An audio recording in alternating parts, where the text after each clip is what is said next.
जय गुरुदेव। ओम।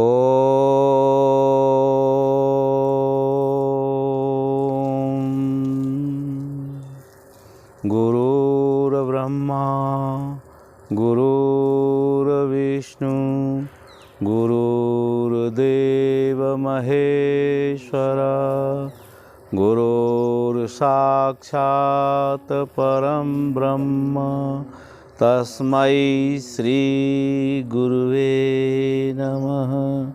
तस्मै श्री गुरुवे नमः। जय गुरुदेव। आइए, आपका स्वागत है। आज हम कुछ आध्यात्मिक चर्चा करते हैं। तो सत्संग के लिए दो गुरु और शिष्य की आवश्यकता पड़ती है, क्योंकि जो सत्संग होता है वो गुरु और शिष्य के बीच में ही होता है। तो शिष्य वो है जो मुमुक्षु है, जिसकी इच्छा है, ज्ञान प्राप्त करने की इच्छा है, मोक्ष प्राप्त करने की इच्छा है, संसार के जो दुख हैं उनसे निवृत्ति की इच्छा है, तो वो शिष्य होता है। और जिस गुरु ने ये ज्ञान जान लिया है, जो विद्या जान लिया है, वो गुरु होता है। तो हम लोग यहाँ बैठकर जो भी सत्संग करेंगे वही हमारी जो वार्तालाप होगा वो सत्संग होगा।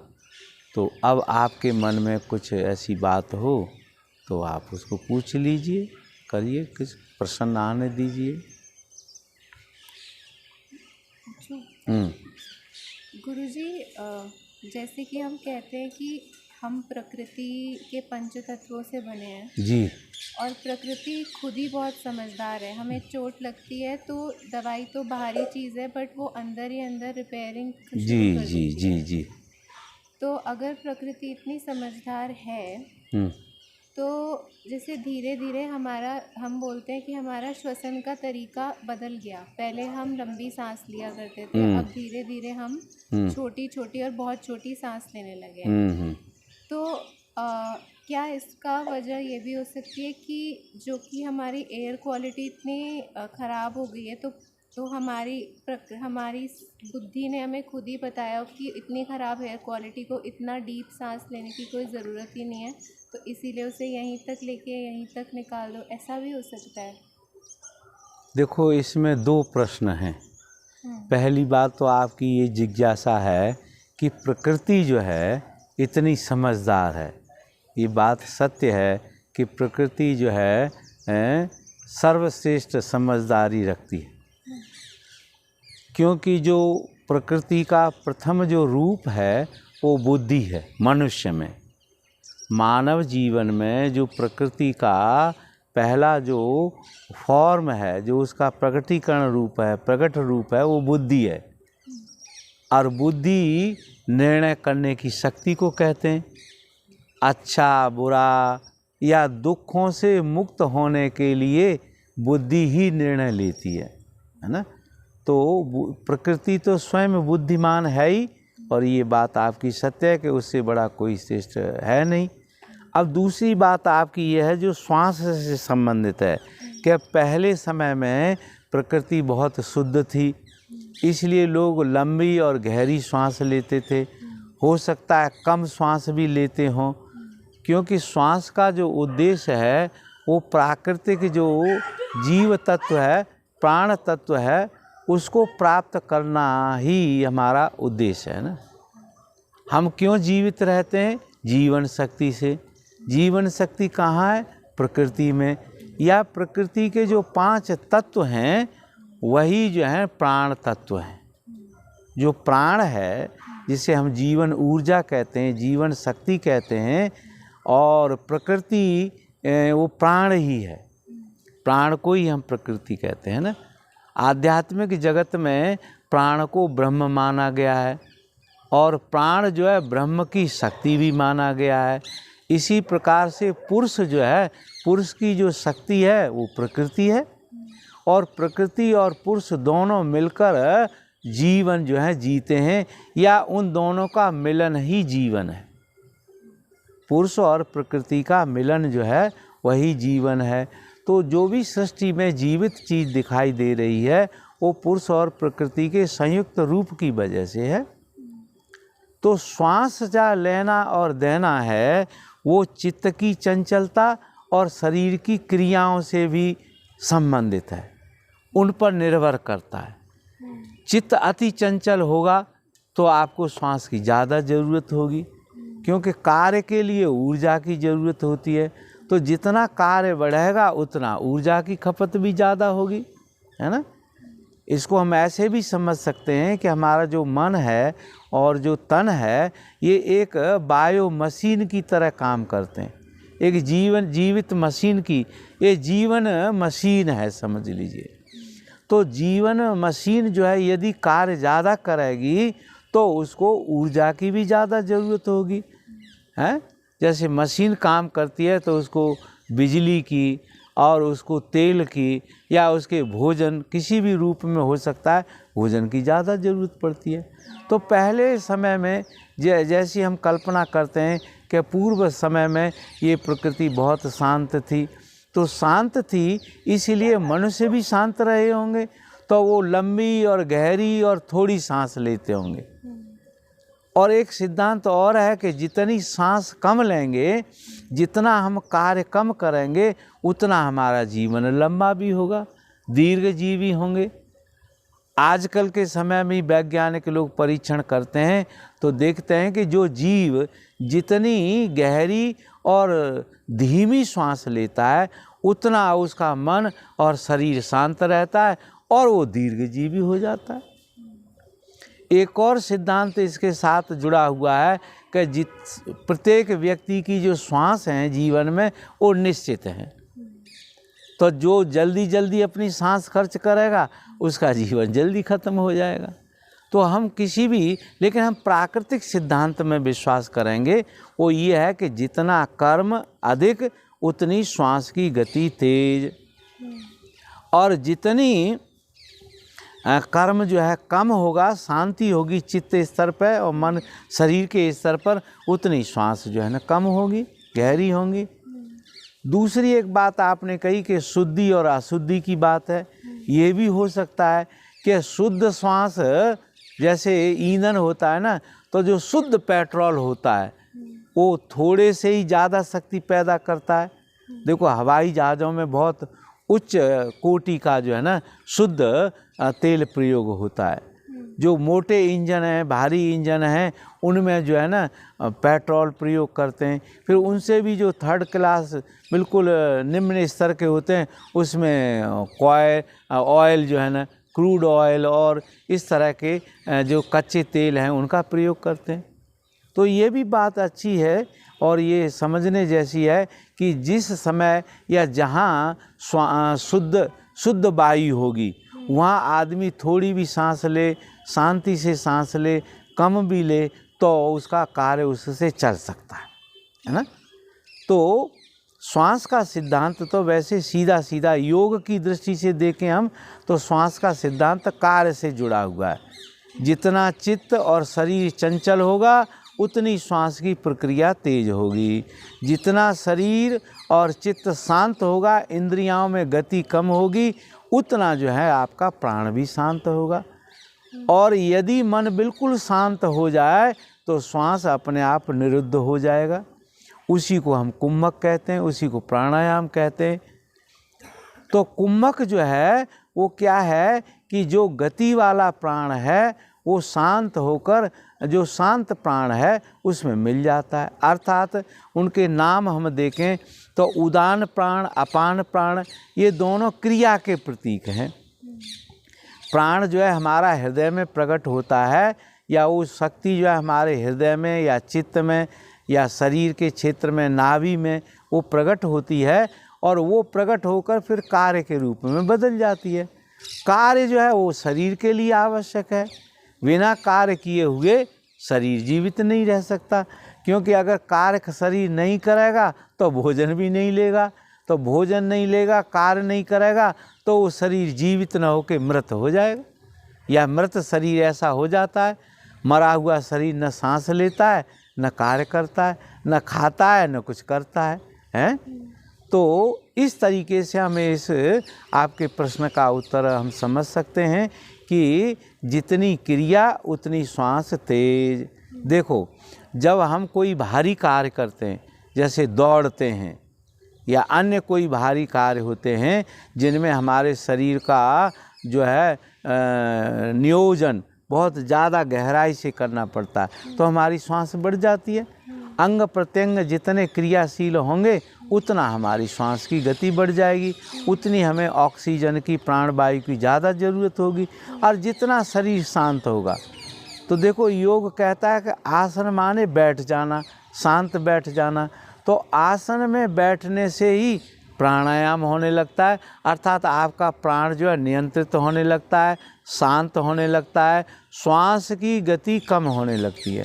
और स्थिर आसन में लंबे समय तक बैठे रहने से, एक आसन से, योग शास्त्र कहता है कि आपकी प्राण वायु का बिल्कुल निरोध हो जाता है, कुंभक लग जाता है, प्राण जो है अपने जो श्वसन है वो शांत होकर अपने प्राकृतिक प्राण में मिल जाता है। अर्थात उसका जो अपान रूप है, उदान रूप है, समान रूप है, व्यान रूप है, ये सब रूप समाप्त होकर प्राण रूप में चले जाते हैं।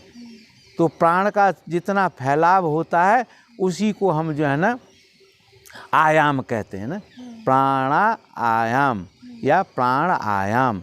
तो प्राण जो है वो बिल्कुल शांत स्थिति है। आयाम जब उसमें होने लगता है तो वही शांत प्राण श्वास में बदलकर उदान रूप में हो जाता है, और जो है ना अपान रूप में कार्य करने लगता है, समान रूप में कार्य करने लगता है। फिर वही कार्य को छोड़कर अपने स्वरूप में समा जाते हैं, सब इकट्ठे हो जाते हैं, तब उनकी समाधि हो जाती है, कुम्भक हो जाता है। और जो प्रणनन हो रहा था प्राण में, वो जो है ना प्राण बन गया। प्राण शब्द और प्रणनन, प्रणनन का मतलब है प्राण का फैलाव है, उसका आयाम। इसीलिए योग सूत्र में प्राण शब्द के लिए प्राण आयाम बोला गया है। तो जब आयाम नहीं रहता प्राण में, कोई गति नहीं रहती, कोई दिशा नहीं रहती, एक ही स्वरूप में स्थिर हो जाता है, तो कहते हैं कि प्राण के स्थिर होने से चित्त भी स्थिर हो जाता है, और चित्त शरीर के स्थिर होने से प्राण स्थिर हो जाता है, और प्राण के स्थिर होने से चित्त हो जाता है स्थिर, और चित्त की स्थिरता ही समाधि है। वही जो है ना आत्म तत्व है। अब इसको ऐसे भी समझ सकते हैं कि शरीर, प्राण, मन, या प्राण ही पदार्थ बना है, प्राण ही चेतना है। तो जो प्राण का जो प्रकट रूप है वो पदार्थ रूप है ना। तो शरीर जो पंच तत्व हैं वो पंच तत्वों से शरीर बना है, लेकिन पंच तत्व भी क्या हैं? प्रकृति कहते हैं कि जो प्राण है वही पंच तत्व हैं। एक ही प्राण जो है, एक ही तत्व, जिसको हम परम तत्व कहेंगे तत्व की भाषा में, परम तत्व ही नाना तत्वों में बदल गया है, 24 तत्वों में बदल गया है। योग सूत्र कहेगा 26 तत्वों में बदल गया है। तो ये जो सारी सृष्टि है वो तत्वों का संग्रह मात्र है। और तत्व जो है ना, तत् शब्द से बना है। तत् माने संस्कृत में वह, तीसरा पुरुष है ना, मैं, तुम और वह माने परमात्मा है ना। तो तत् शब्द परमात्मा बना है, तो जो तत् ही तत्व में बदल गया है ना। तत् शब्द जो है, तो जो उच्च कोटि का जो सांख्य दर्शन है वो अंत में यही कहता है कि प्रकृति भी पुरुष में से ही निकली है। तत् जो है वही तत्व दूसरा तत्व बना, वो प्राकृतिक है, प्रकृति है। फिर प्रकृति भी और खंडित होती चली गई, बदलती चली गई, तो वो 5 महातत्वों में और 5 सूक्ष्म तत्वों में बदल गई। और फिर वही प्रकृति जो है ना 5 स्थूल इंद्रियों में बदल गई और 5 सूक्ष्म इंद्रियों में बदल गई। अर्थात प्रकृति ही जो है कार्य है और प्रकृति ही कर्ता है। प्रकृति ही कर्ता बन जाती है, आधा हिस्सा उसका भोग बन जाता है, आधा हिस्सा उसका भोक्ता बन जाता है, आधा हिस्सा उसका दृश्य बन जाता है, आधा हिस्सा उसका दर्शन करने में दृष्टा बन जाता है। तो दृष्टा दृश्य का जो संयोग है यही इस संसार का योग है। तो दृष्टा को समझें, दृश्य को समझें, और दृश्य को समझते हम दृष्टा को समझ सकते हैं। जब हम दृश्य को जानते जानते जानते जानते जो दृश्य है, उस जो दृष्टा है उसका अंदाज़ लगा लेते हैं कि इसको देखने वाला ये है। मान लीजिए हम अपने में इस घटना को देखें तो हमारा जो शरीर है वो आकार है, दृश्य है, और इसमें दृष्टा जो है वो हमारा, पहले हम मन के इंद्रियां कह सकते हैं, फिर मन कह सकते हैं, फिर इसको चित्त कह सकते हैं, और फिर चित्त के बाद प्रकृति में जो समाई हुई बुद्धि है वो कह सकते हैं। तो बुद्धि ही दृष्टा है, बुद्धि ही करता है, बुद्धि ही भोगता है, और इसी को ही पाप पुण्य लगते हैं। बुद्धि को ही बंधन होता है, बुद्धि को ही मोक्ष होता है, क्योंकि पुरुष तो मुक्त है ही। तो सांख्य शास्त्र कहेगा पुरुष का मोक्ष नहीं है, क्योंकि पुरुष अकर्ता है तो उसका बंधन भी कैसे होगा। वो जब करता ही नहीं है तो उसको फल क्यों मिलेगा। तो प्रकृति ही करता है, प्रकृति ही भोगता है, प्रकृति ही भोग रही है, प्रकृति स्वयं अपने को ही भोग रहा है। इस प्रकार से एक ही तत्व जो है वो नाना प्रकार के रूपों में हमें दिखाई देता है। और ये नाना तो क्यों दिखाई देता है, तो सांख्य कहता है कि इस सृष्टि के विभिन्न रूपों में इसका आनंद लेने के लिए एक ही तत्व अनेक रूपों में बदल गया है, जिससे जीव जो है उस एक रूप का अनेक रूपों में आनंद ले सके। कभी इस रूप का आनंद ले लिया, कभी उस रूप का आनंद ले लिया, कभी ये चीज़ अच्छी लगी, कभी वो चीज़ अच्छी लगी। इस प्रकार से जीव को भोग करने के लिए एक बहुत बड़ा अनंत क्षेत्र मिल जाता है, और जीव उसी लालच में फंसा रहता है, वही बंधन हो जाता है। अगर जीव ये जान जाए कि इन सभी रसों का जो फल है वो एक परम रस है, उस परम रस को चाख लो तो हमें अन्य रसों की कोई ज़रूरत नहीं रहती। और ऐसा योगियों के जीवन में होता भी है कि जो योगी समाधि में स्थित हो जाते हैं, एक रस में डूब जाते हैं, परम रस का स्वाद कर लेते हैं, फिर उनको वो समाधि अखंड समाधि बनी रहती है। फिर वो संसार के प्रति लालायित होकर उनके चित्त में कोई वृत्तियाँ नहीं होती। लेकिन जब तक चित्त जो है परम रस को, परम स्वाद को नहीं स्वाद लेता, तब तक वो नाना प्रकार के स्वादों में अपनी तृप्ति ढूंढता रहता है, भटकता रहता है, चलता रहता है। तो इस तरीके से हमको समझना चाहिए। तो आपका प्रश्न जो था वो पूरा होता है, क्योंकि श्वास की जो गति है वो कार्य से संबंधित है सीधी। जितना कार्य बढ़ेगा उतनी श्वास की गति बढ़ जाएगी। जितने शरीर में, मन में, चित्त में स्थिरता होगी उतनी श्वास आपकी शांत होती चली जाएगी, और एक समय तो श्वास बिल्कुल निरुद्ध हो जाएगी, रुक जाएगी। उसी को शास्त्र में कुम्भक कहते हैं। गुरुजी, एक एथलीट है, वो पानी के अंदर डाइव करता है और उसका रिकॉर्ड है कि वो 20 से 30 मिनट पानी के अंदर अपने को रख सकता है, सांस रोक सकता है। हम देखते हैं कि उसकी भी समाधि नहीं लगी, तो इसका मतलब है कि 30 मिनट सांस रोक की भी समाधि नहीं लगती? नहीं, 30 मिनट समाधि रोकने से दो तरह की समाधि होती है, इसीलिए कहा है। एक होती है जड़ समाधि जो हठ योग से आती है, और एक समाधि होती है जो आदमी जबरदस्ती प्राण रोक लेते हैं बिना चित्त को शांत किए, है ना, उनको जड़ समाधि लगती है। वो अनकॉन्शस जैसे हो जाएंगे। तो वो जो जीव जो भी है जो 30 मिनट तक अपने उसको रोक लेता है, वो क्या करता है कि उसके अंदर जो ऑक्सीजन है ऑलरेडी या कार्बन डाइऑक्साइड है, उसका शरीर उसको तोड़ने लग जाता है और उसमें से ऑक्सीजन निकाल के उसी से गुजारा करने लग जाता है। इसीलिए वो लंबे समय तक जो है ना बिना श्वास लिए रह सकता है। लेकिन श्वास लेने के लिए, ऑक्सीजन लेने के लिए आपको श्वास लेना ही पड़ेगा। लेकिन ऐसा नहीं हो सकता कि हमेशा के लिए जो है ना श्वास न ले आदमी और वो जीवित रहे। नहीं, कम हो सकती है, उसका रेट कम हो सकता है, बिल्कुल सूक्ष्म शांत श्वास हो जाती है। हम लोगों ने भी अनुभव किया है कि जब ध्यान गहरा होता है तो श्वास मालूम ही नहीं पड़ती कि चल रही है कि नहीं चल रही है। केवल नासिका के अंदर ही अंदर हल्का सा जो है ना टक टक टक ऐसा होता रहता है, तो वो श्वास का धीरे धीरे निरुद्ध हो जाना। तो ये ज़रूरी नहीं है कि कोई सांस रोक ले किसी तरह से और तो वो समाधि को प्राप्त हो जाए। हाँ, पतंजलि आदि ऋषि ये कहते हैं कि चित्त के रुकने से समाधि आएगी, वो योग समाधि है, ठीक है ना, वो चैतन्य समाधि।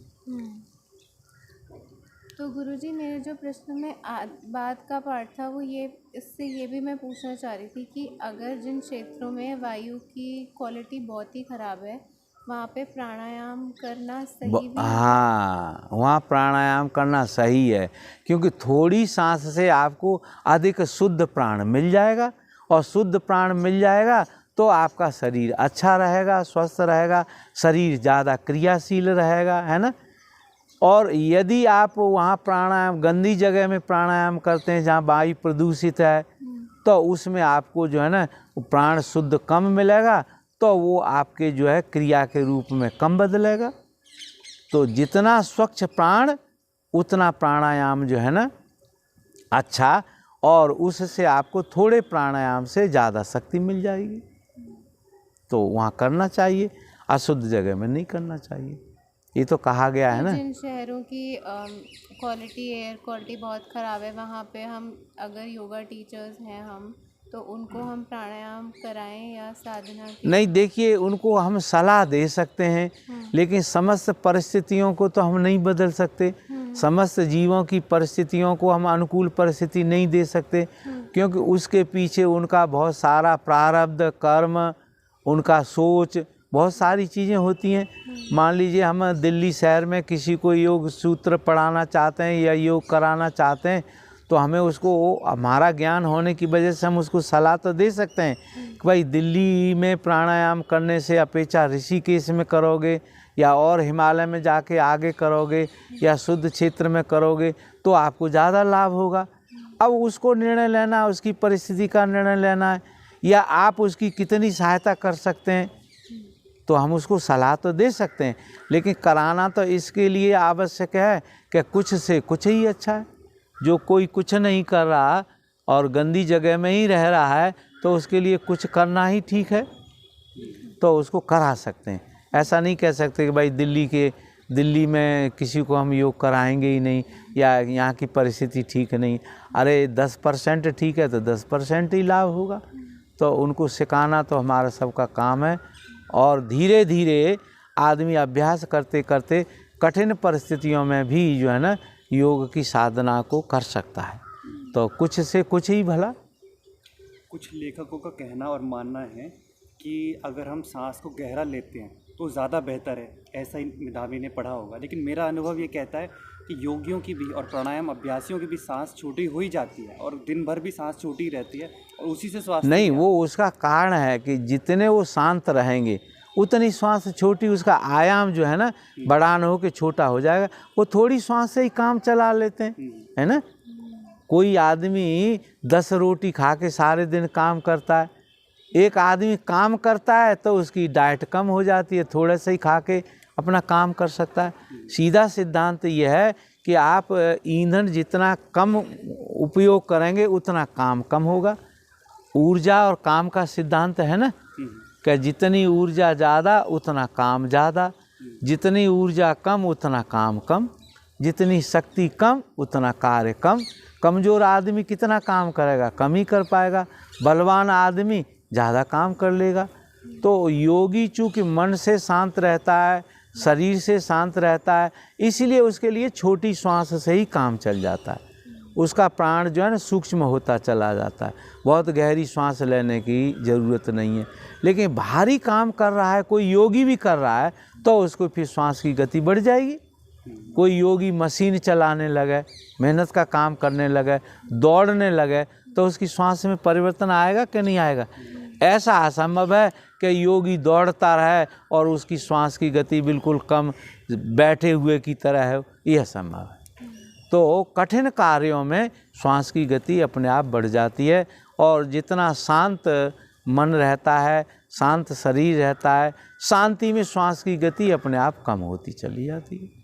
प्राण से जुड़ा एक प्रश्न और कि कुछ लोग ब्रीथेरियन होने का क्लेम करते हैं कि उन्हें खाने की ज़रूरत नहीं है, वो सांस लेके ही रहते हैं। हाँ, अगर कोई ऐसी संभावना हो सकती है, क्योंकि प्राण भी तो खाना ही है, प्राण भी तो ऊर्जा का ही खाना है ना भाई, ऊर्जा ही तो ले रहे हैं। अब रोटी है, रोटी भी पच के आपके रक्त में बदलती है, रक्त फिर ऑक्सीजन ले लेता है, ऑक्सीजन से रक्त जीवन देने लायक हो जाता है। तो इसी सिद्धांत के अनुसार यदि कोई आदमी ऐसे अपने शरीर में व्यवस्था कर ली है, या प्राकृतिक तरीके से उसके शरीर में ऐसी व्यवस्था है कि वो भोजन न करे और केवल श्वास से ही अपना जीवन चला ले, लेकिन साथ साथ इसके ये भी है कि वो फिर फिजिकल जो क्रियाएं हैं उसको ज़्यादा नहीं कर सकता है, उसके लिए तो श्वास तुरंत तेज लेनी ही पड़ेगी, है ना। तो अब जैसे बहुत एनर्जेटिक फूड है, कोई आदमी थोड़ा जैसे हम लोग एक टैबलेट खा लेते हैं, बहुत सारी ऐसी औषधियाँ हैं जो आपको तत्काल जो है ना ऊर्जा देती है, तो 10 रोटी या 4 रोटी या 5 रोटी न खा के एक टैबलेट ले लेते हैं, उससे ही उतनी ऊर्जा मिल जाती है। तो लेकिन ऊर्जा और कार्य का सिद्धांत सीधा सीधा है, एक दूसरे पर सीधे जुड़े हुए हैं। कार्य बढ़ेगा, ऊर्जा की ज़्यादा ज़रूरत होगी, खपत होगी, ऊर्जा की खपत कम होगी तो कार्य भी कम होगा, धीमा हो जाएगा अपने आप। मैकेनिकल सिस्टम है ये तो, है ना। तो ऐसा हो सकता है कि कोई आदमी कार्य कम करे, है ना, शारीरिक काम करे कम, मानसिक ज़्यादा काम करे, शांति से करे, तो वो श्वास से भी जीवित रह सकता है, केवल श्वास ले और रोटी कम खाए, है। महावीर स्वामी के बारे में माना जाता है कि वो 6 महीने में 1 आध 2 बार खाना खाते थे, उपवास रहते थे, लेकिन सांस तो लेते रहते थे। तो इस तरह की संभावना हो सकती है। शरीर एक मशीन है, इसको हम शुद्ध करके उस तरीके से बना के ऐसी स्थिति में ले जा सकते हैं कि केवल हम श्वास लेते रहें, श्वास का आहार करते रहें और उसी से हम जीवित रहें। ऋषिकेश में एक योगी, ये जो सामने कोठी बनी हुई है इसमें रहते थे, तो वो ये एक बात कहते थे कि मैं श्वास जो है ना हड्डियों से लेता हूँ। हाँ, वो कहते थे कि मैं जो है ना पीठ की रीढ़ से श्वास लेता हूँ और सूर्य ऊर्जा को ही श्वास के रूप में ले लेता हूँ। अब वो उनका अपना अनुभव है। तो ऐसी संभावना हो सकती है कि उच्च कोटि के योगी जो हैं, जिनके शरीर मन अति शुद्ध हैं, वो केवल श्वास ही लें और जो भौतिक भोजन है, दूध दही आदि रोटी सब्जी, वो न खाएं और वो आहार का नियंत्रण कर लें। एक योग सूत्र में सूत्र भी आता है कि कूप कंठे छुता पिपासा निवृत्ति। ये जो हमारा कंठ है, ये कूप है, इसमें संयम करने से पतंजलि ने लिखा है कि आपकी भूख और प्यास कम हो जाती है, नियंत्रित कर सकते हो, अर्थात भूख प्यास से आप मुक्त भी हो सकते हो, क्योंकि ये रस का क्षेत्र है। तो शायद संयम करने से कोई ऐसा महारस इसमें से बनने लग जाता हो, जैसी हठ योग में धारणा है कि योगी जो है ना उच्च कोटि की स्थिति में अमृत पान करने लग जाते हैं। तो हमारे शरीर में ही ऐसा रसायन कोई बन जाता हो जिससे हमें जो है ना भोजन करने की ज़रूरत नहीं हो। उस अमृत पान से योगी जो है हृष्ट पुष्ट भी दिखाई देता रहेगा और जो है ना उसका शरीर मन दोनों प्रसन्न रहेंगे और वो अपना क्रियाशील भी रहेगा, है। तो ऐसी संभावना है, क्योंकि हमारे शरीर में कई शरीर माने जाते हैं, है ना। जैसे एक तो हम भौतिक शरीर को देखते हैं, ये भौतिक शरीर तो दाल रोटी भोजन करने से, भौतिक भोजन करने से ही जीवित रहता है।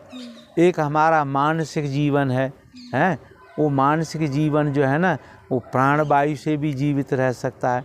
तो इसी तरीके से हमारे कई सारे इस तरह हैं। जैसे जैसे अब जो आदमी में भौतिक शरीर ज़्यादा प्रभावशाली नहीं है, रासायनिक शरीर प्रभावित हो गया या उसमें सक्रिय हो गया, तो वो थोड़े रसायनों से लंबे समय तक जी सकता है, रह सकता है, या अपने शरीर को परिवर्तित कर सकता है। हमारे यहाँ आयुर्वेद में, योग में, प्राकृतिक चिकित्सा में ये कहा गया है कायाकल्प की एक संभावना है। कायाकल्प की संभावना है कि जो हमारी भौतिक काया है, मानसिक काया है, उसका जो है हम रूपांतरण कर सकते हैं। इस तरह की विद्याएं हैं। यदि आपकी उनमें रुचि है तो उस तरह के शास्त्रों का अध्ययन करो, विद्या का अध्ययन करो और खोज करो और अपने में देखो कि उस तरह की घटनाएं घटती हैं कि नहीं। अगर घटती हैं तो विद्या सत्य है। जय गुरुदेव।